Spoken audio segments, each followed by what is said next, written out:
एक विश्वास, एक भरोसा, एक दृढ़ता जब ये हमारे भीतर होगी और हमारी कार्यशैली, हमारा कर्म यदि प्रबल होगा तो निश्चित है कि हम अपनी मंजिल तक पहुंचेंगे। आज सबसे ज़्यादा परेशानियां या सबसे ज़्यादा क्रम देखा जाता है तो ये देखा जाता है कि हम इंतजार में बैठे रहते हैं कि परमात्मा कुछ करेगा, परमात्मा कुछ करेगा, पर परमात्मा तो कहता है कि मैं करने को तैयार बैठा हूं, तू आगे तो बढ़। जब तू आगे बढ़ेगा, कदम बढ़ाएगा तो मैं खुद करूँगा। और ये संवाद हमारे यहाँ एक बार तुलसीदास बाबा गंगा जी के घाट पर बैठे हुए थे और वो लिख रहे थे, सिया राममय सब जगह जाने, पूरा संसार राममय। तुलसीदास जी ने चौपाई लिख दी, उठ के जाने लगे तुलसीदास बाबा। और तुलसीदास जी जब उठकर जाने लगे रिटर्न, तुलसीदास जी जब उठकर जाने लगे तो एक छोटा सा बच्चा दौड़ कर आया। और छोटा सा बच्चा दौड़ कर आकर, बाहर का बढ़ रहा है अंदर का बढ़ा, छोटा सा बच्चा दौड़ कर आया और छोटा सा बच्चा दौड़ कर आकर कहता है, बाबा उधर से मत जाना, सामने से एक बेल आ रहा है और वो नंदी,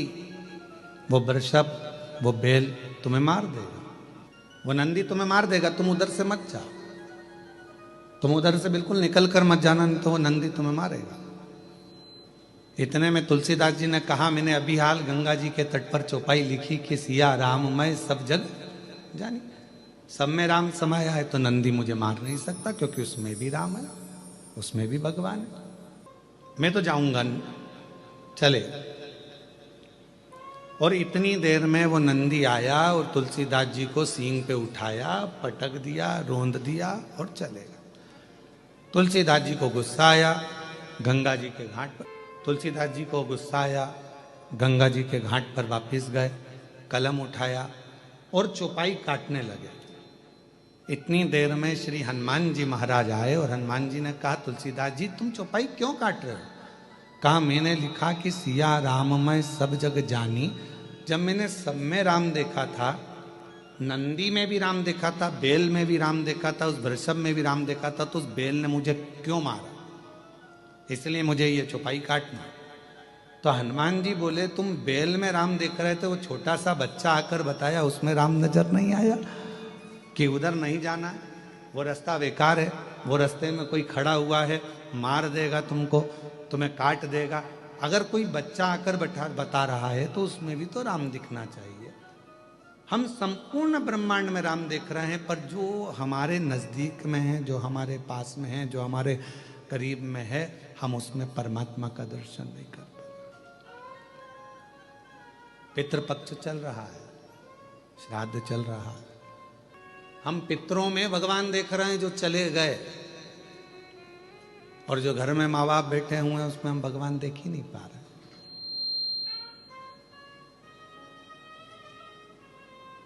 हम संपूर्ण जगत में परमात्मा को देख रहे हैं, पर अपने घर में जो लोग रह रहे हैं, अपने घर में जेठानी रह रही है, देवरानी रह रही है, देवर रह रहा है, जेठ रह रहा है, ससुर रह रहे हैं, सास रह रहे हैं, माता रह रही है, पिता रह रहे हैं, बहन रह रही है, भाई रह रहे हैं, जो हमारा कुटुंब रह रहा है, जो हमारा परिवार रह रहा है, वो सब परमात्मा का ही तो एक स्वरूप है।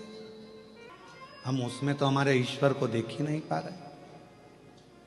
हम परमात्मा को उसमें देख ही नहीं पा रहे।